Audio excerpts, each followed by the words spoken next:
Happy Thursday evening, everyone, and welcome to this episode of Grading the Market, part of the Sweep the League TV network. I am your host, Jacob Eric Cancino, and today we are going to go over some do's and don'ts in the hobby. All right, this episode is going to be particularly for collectors who have just entered the hobby, and we're just going to do some tips and tricks.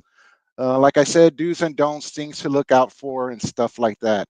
And helping me today is going to be fellow collector Anthony Turk. Let's go ahead and bring him on.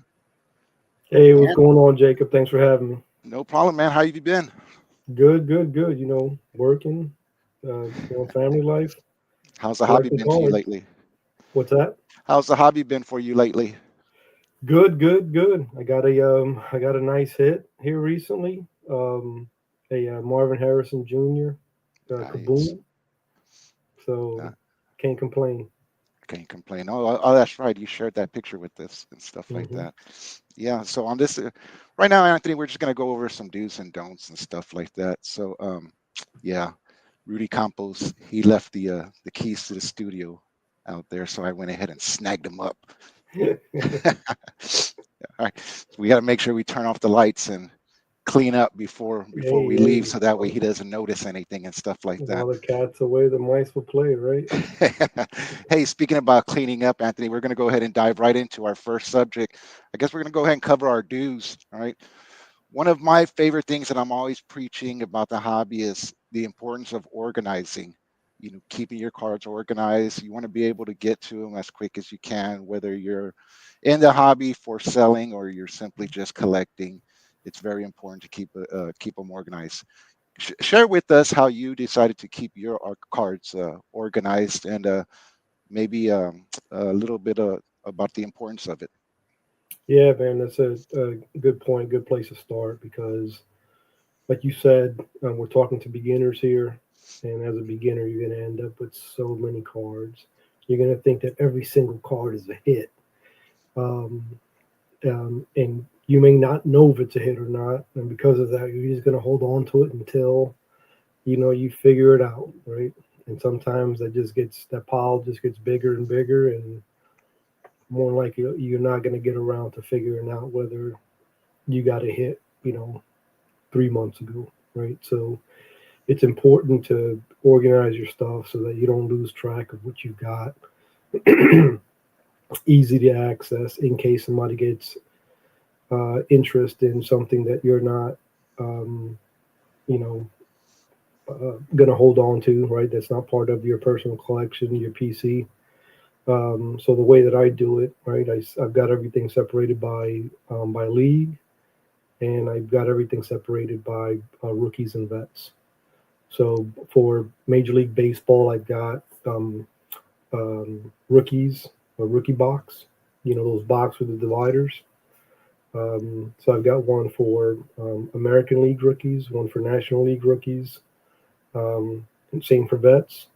I applied the same thing to um, the football, to NFL cards, NFC vets, AFC vets, same for rookies, right? And then for basketball, because those rosters aren't as heavy or as big, you end up with not as many cards. So I just have one box for vets and one for rookies, and usually after a nice little rip, um, I usually give it about 3 or 4 days. After 3 or 4 days, I start beating myself up a little bit about, hey, you need to put these away, and then I force myself to just start organizing them and then putting them away where they belong, and then back at peace.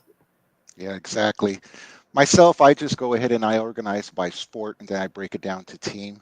Um, we often say in the hobby, there is no wrong way to organize because at the end of the day, yourself, you're going to know how you organize your own cards. So you're going to be able to find them, you're going to know how to find it.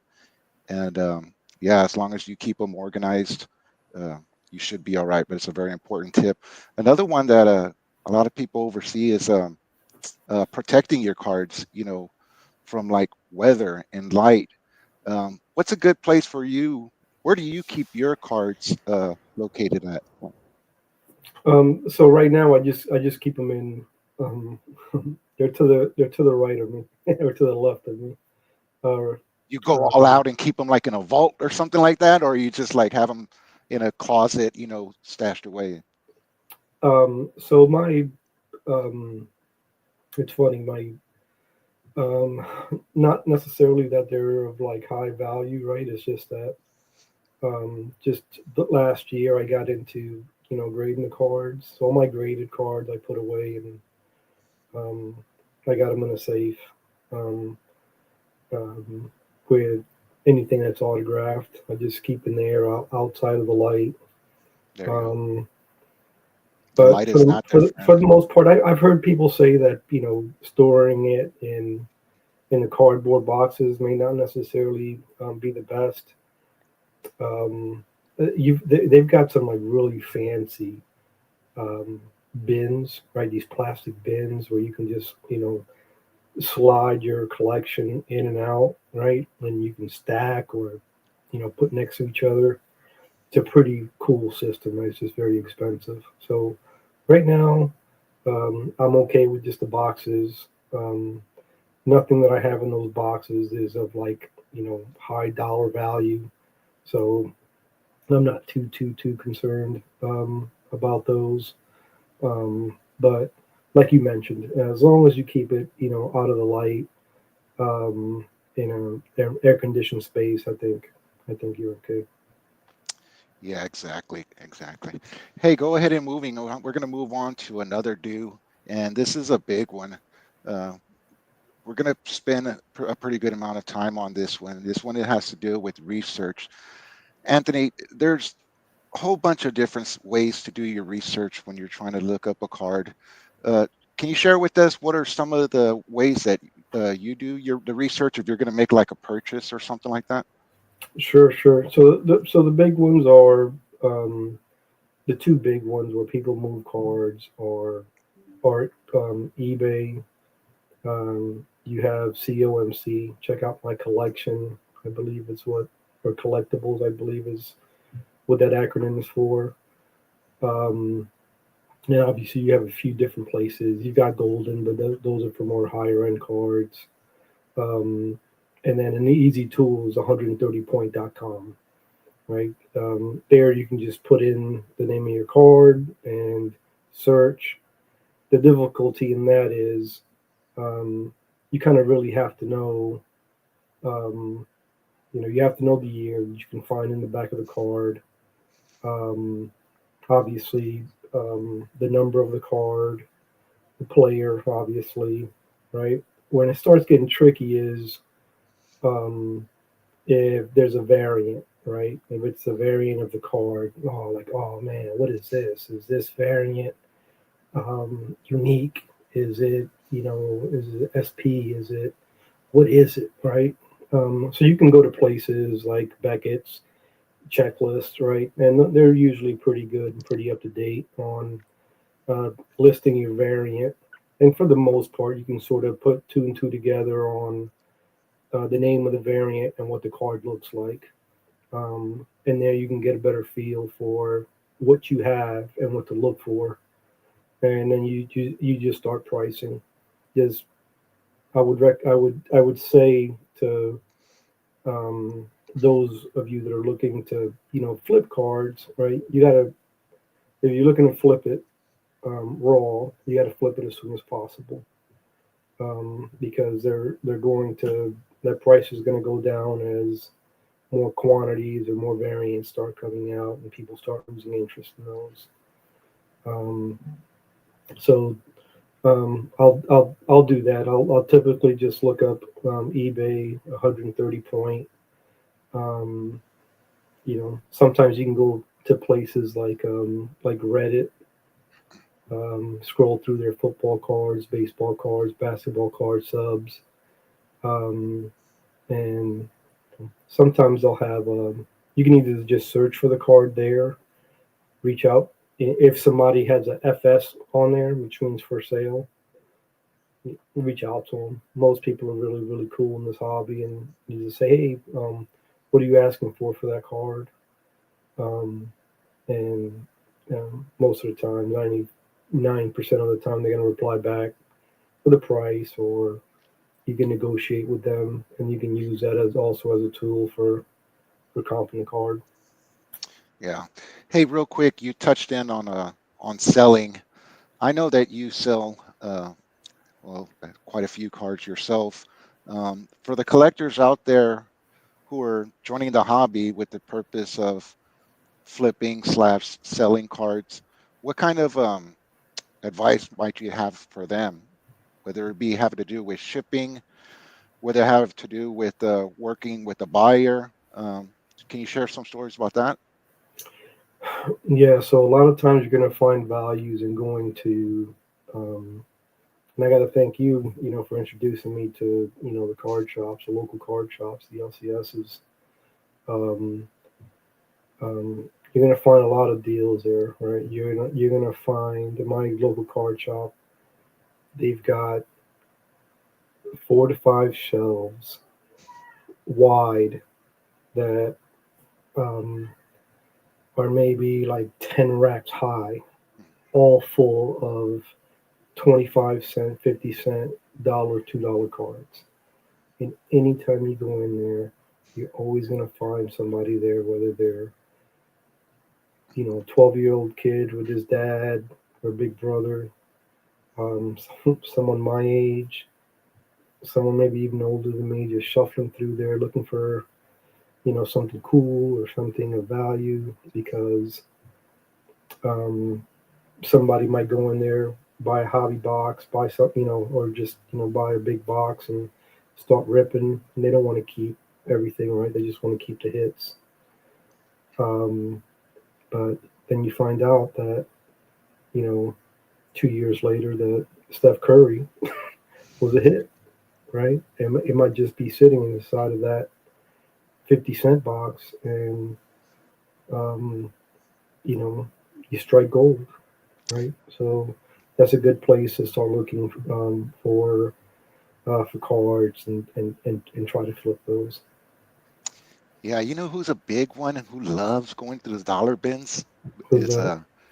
Rudy Campos himself, man. Oh yeah, Yeah, yeah, I went with him to a card show not too long ago. We just decided to meet up, and we went. It was over here at the Shriner, and we were going to like from like table to table, and he just loves going to the dollar bins, man. It's cool. yeah, It's cool. yeah. So I got to be careful how loud I say this because I've seen it and it just looks so calming, so relaxing that I've considered maybe taking one of those dadcations where I just take a day off from work, Yeah. you know, and then just head over there and just start shuffling through those boxes. Yep. Yep. Yep. Hey, I wanted to also talk a little bit or continue to talk a little bit more about doing your research and stuff like that. I kind of wanted to touch on that one of our strategies. Or I wouldn't say it's a strategy, but it's just something that we always make sure that we do. I know I do it with you. Uh, Sometimes I'll give Rudy Campos a call. Sometimes I'll give Joshua Cook a call. But even though we're collectors and we've been collecting for a long time, one thing that we always do is if we have a question, we still reach out to each other. Yeah, We'll say like, "Hey, what do you think about this? What do you think about that?" You know, can you can you let the I guess for the ones who are just starting off know the importance of reaching out and asking questions? yeah. Don't ever feel like you know everything, right? We're not, right? These companies, the Paninis, the Tops, they know what they're doing, right? They're just put product and product and product and product out there. And yeah, it's gonna get confusing. So yeah, you might know everything about everything from the year before, but there's always a new year, always new product, always new questions, and don't ever be too prideful. Think that right? Always ask questions. Reach out to folks that um, have been in this hobby for a while, right? I don't think I've ever met anybody that has been um, one of those people that like holds everything to the vest. I've met complete strangers, in aisles looking at cards, right? Two different, completely parts of walks of life. I'm an IT guy, came from humble beginnings. Um, came up through the Marine Corps, and I bumped into this doctor looking at cards, and it was like we were the same person, right? We just he gave me so many tips, so much information, things that I just didn't know, right? And um, it's a very welcoming community, and um, you know I would highly recommend for anybody not to be too shy to ask for help or just confirm something, right? Yeah, and as collectors, it's something that we love to do. If you have a question or something like that, uh, we just if you reach out, it's part of our hobby. We love getting involved. Hey, once again, he is Anthony Turk. Make sure you give him a follow at GiantDad21 if you have any questions on X. All right, Anthony. I also wanted to, since we're talking about research, I also wanted to give a little story. I know one of our good friends, Chris Leha, reached out to me the other day, and he had actually a question about a card. He was doing a little bit of research on his own, and what happened was there was a card, a certain card that he wanted to purchase, um, and I want to say it's a soccer card of some type. I don't know who it was, but it was the seller was selling it for $50. So Chris reached out to me, and he was like, "Hey, I did my research and I looked this card up, and the price should be about $20." Like, hey, what should I do? And then I told him, I was like, what you should do is reach out to the seller. And I was like, 9 times out of 10, the seller is happy that you you do the research for them. So I remember Chris called me back later on that day, or I can't remember if he called or he texted me or something like that. He did say that he reached out to the seller and explained, hey, I think this card should be about this much. This is the research I did, and I guess the seller ended up looking it up, and I want to say Chris ended up getting that card for maybe like about $15 or $18 or something Oh like that. well, yeah, yeah. Yeah, so it happens. It happens all the time. Anthony, like us once again, you're a seller. Have you ever had like something like that where somebody has reached out to you and been like, "Hey, I know you got this priced at this and whatnot, but I looked it up and I did my research and stuff like that." And has that ever happened to you? You get a spectrum of sellers, and well, you get a spectrum of sellers and buyers. I've had buyers. I've had cards listed for you know $2, and they're trying to barter with me. Trying to get it down to $1.75. What do you do at that point, right? And then uh, I've had a Kayvon Thibodeau rookie, number to 25, blue shimmer. So the color match, team color match, rookie autograph numbered. The average going price was $300. So that's what I had it going for.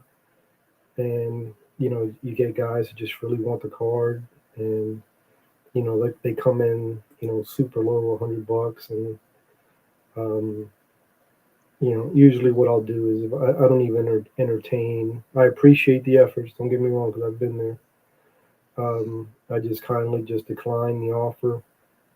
Um, and some people won't take no for an answer, right? They'll just send you a message saying, "Hey, so what's the lowest you're willing to go?"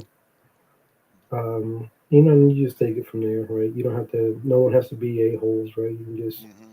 stand firm on where you want to be at, and the cards fall in your favor, then good for you, right? I'm always happy to make a deal with somebody, right? I just I think everybody's just got to be fair there, right? Um, I've been on the other side of that where I'm buying. I'm looking to complete a set, and there's um, I need a Michael Mayer card. I was down to like 4 cards that I needed to complete this set.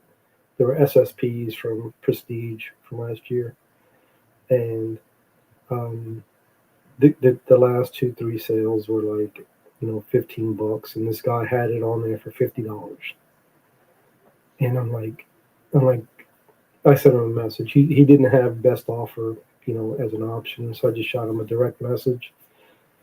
Say, hey bud, how you doing? I got, I see that the last 2 cards are sold for like $15 average. So can we settle for $15? Or maybe I even said $20. And he didn't even reply back with a no. He didn't reply back with a yes. He just replied back, well, this is the last one on eBay. So if you want it, that's the price you gotta pay. I said that's fair. Good luck. All right. That's funny, man. Hey, that's And what's funny is that I work with another guy um, who collects. He sits right behind me at work. Oh, that's right. And he came in and I got the card for $5. Wow. Wow. That's cool. That's cool. Yeah, you're always going to be meeting different types of people in the hobby, and it makes it fun. Yeah, yeah.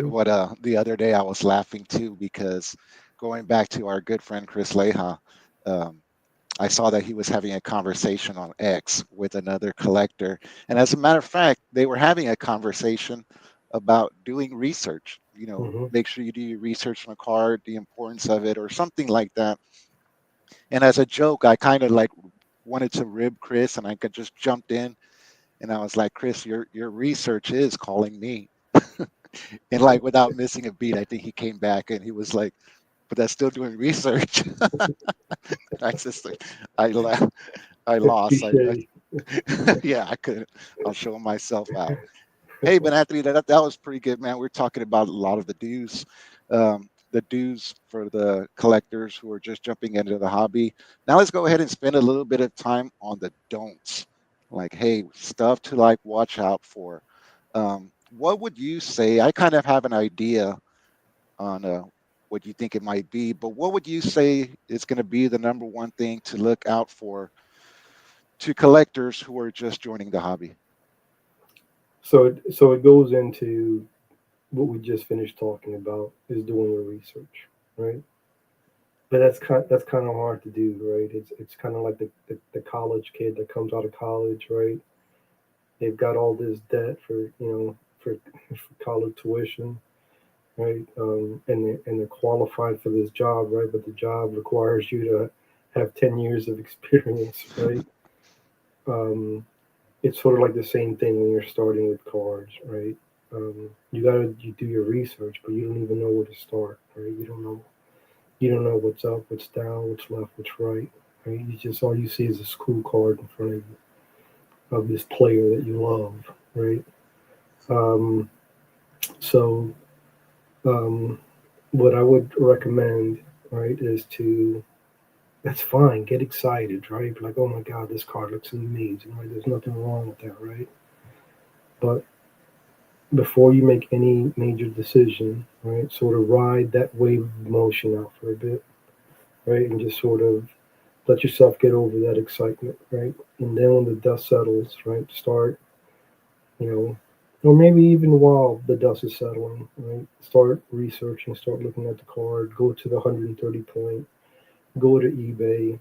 You can go to eBay, and when you search, don't search for what the card's going for, right? Don't search for what I'm selling it for right now. Don't search for what, Jacob is selling it for, right? The going price. There's an option in eBay, right? When you search for a card, let's say that you're looking for um, uh, uh, a Wemby, right? A rookie Wemby base prism, right? So you're looking it up, and then you're going to see all these different prices, right? Um, After searching, scroll down on the left and click on sold items. Now you're going to see what that card has been selling for, right? And from there, you can gauge what you should be expecting to pay, right? That's going to be a little bit more difficult when we're talking about the higher end cards because one, there aren't that many of them. Especially they're numbered, right? So you're not going to have anything really to go off of. Um, so um, you can do some comparison. There's some comparison pricing, right, for maybe the same player from another year, um, right, and um, uh, and what they're going for similar cards, right, and use that as a base. Um, and most places they frown upon the guy that um, starts talking trash because I listed a card at $100 over its market price, Hmm. right? It's shame on you if you're going to go in there and try to bully or shame somebody for putting a price out there, right? That's what they want. That's what they're asking for. Maybe they don't know what they're doing. Maybe they're just playing it safe. And even if they're being a little bit greedy, right? That's on them. The job is on you to figure out if you're willing to pay for that price, right? So, um, anyway, to go back to the question, right? Just sort of corral, contain your excitement when you see a card that you really like. Make sure you do your homework so that you're not overpaying um, for a card because Right. you can easily get in trouble. Right. And speaking about overpaying, I was going to go ahead and talk about a little bit about overspending. Be very careful when you're starting off, and especially with how much product you're ripping. Um, everybody knows that hobby, it can get very expensive real fast, right? And it's going back to another tip. I'm sorry, we didn't touch on it on part of the dues, but if you're looking for like a particular card out there that you really, really want, like whether it be like an auto or a numbered or whatnot, you might want to look into buying a single instead of just buying that product, because the odds of you trying to rip that or trying to get it, it's, I mean, it's, it, it's rare. Um, so yeah, but yeah, definitely don't be overspending on too much product. Just be very careful. We have heard some horror stories of somebody enjoying the rip or the break, whatever you want to call it, a little bit too much, and they look around and see how much cards they just have laid out. And more importantly, they look inside their bank account and they're like, whoa, I went a little bit overboard. And then I guess, like you said, they get themselves in trouble. You got to make sure you don't get in trouble. Speaking about trouble, Anthony, another thing that we wanted to touch on is one of the don'ts is like, hey, don't get stressed out. You know what I mean? Sometimes this hobby can be a little bit stressful. Just touched a little bit on right now, whether it be financial, whether you're looking for something. Anthony, have you ever got stressed out messing around with this hobby? More than you know, Oh, right? wow. Or I should say you do know. I've um, I spent in the beginning. I spent um,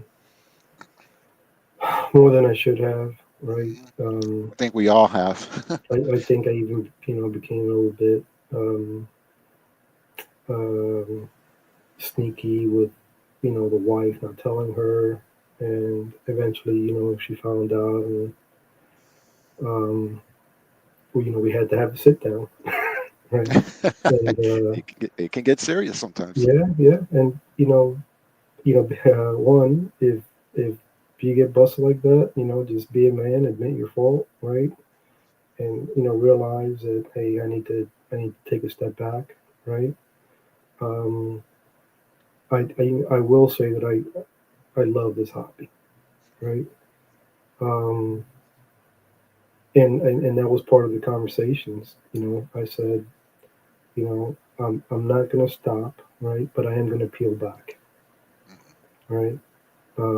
I'm just going to peel back, and when I know I need to take a break, I'm going to have a budget for what I need to, for what I want to spend, and that's it. It's never going to go over that. But yeah, you can definitely, especially in the beginning, um, if you don't have very much willpower, you can definitely get in a lot of trouble, because that is an ugly truth about this hobby, is that um, um, it is all about the hit, Mm, right? What's definitely. what's in that pack, right? And we all get it. We all have the same, feeling, right? That that adrenaline that comes through when, the quote unquote I'm shaking, right? Hit. And um, yeah, we all want that, right? But um, we have to be able to, you know, control ourselves and do what's within our realm of, possibilities, and what we can do without, putting everybody else at risk. Right, right. Yeah, yeah, and that kind of goes with that pretty much does go with our last one in the list of don'ts, and that is don't stop having fun with the hobby. Um, just to let y'all know, I know it's happened to me before, Anthony. I don't know if it's happened to you, but there's been times where, it just the hobby just seemed like it wasn't fun, anymore, or just for like a little bit. It takes time. You just got to take a step back, take Hmm. some time off. I've done that a couple of times. That's when I'll usually just go ahead and spend time organizing my cards and stuff like that. Um, Yeah. yeah, yeah. You got anything that you want to add on to some of the don'ts, Anthony? Um, no, I think that's probably it. I think That's when probably when when it doesn't feel like, each person is different too, right? When it doesn't feel like fun, some people want to double down, right? It's almost kind of like when you're sitting at a poker table and you just get nothing but trash, right? Thinking that eventually it's going to come around. And as we all know, sometimes that it never does, right? So, you have to, again, have enough willpower, have enough common sense to say, hey, you know what, it's time for me to take a break. Like you said, let me organize. Let me do some research. Hey, let me see what's hot out there.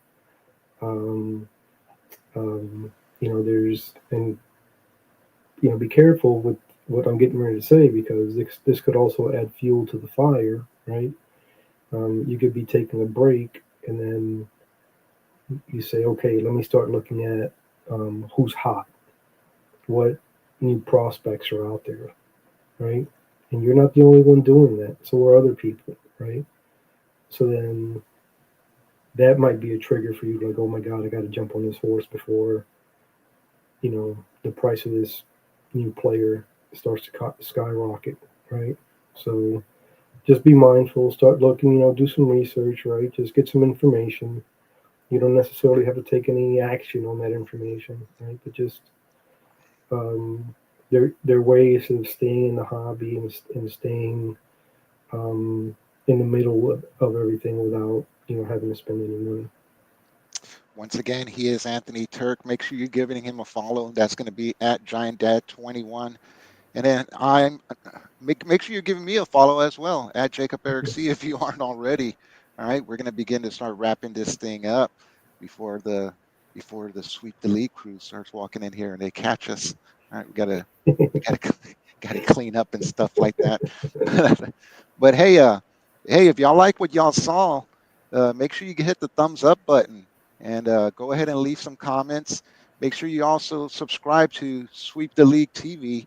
All right. I know Rudy Campos, Derek Gervin, Coach Gio, that they're trying to do a sports show pretty much daily. They cover anything and everything sports, and it's very good. Any last comments you have, Anthony? No, I gotta, um, nothing necessarily related to cards, man. I gotta get you to hook me up with, I'm a diehard Knicks fan, man, but those San Antonio Spurs hats are fire.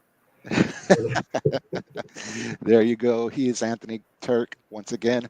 On behalf of him, I am Jacob Cancino, and thank you for joining us on this episode of Grading the Market. Good night, everybody.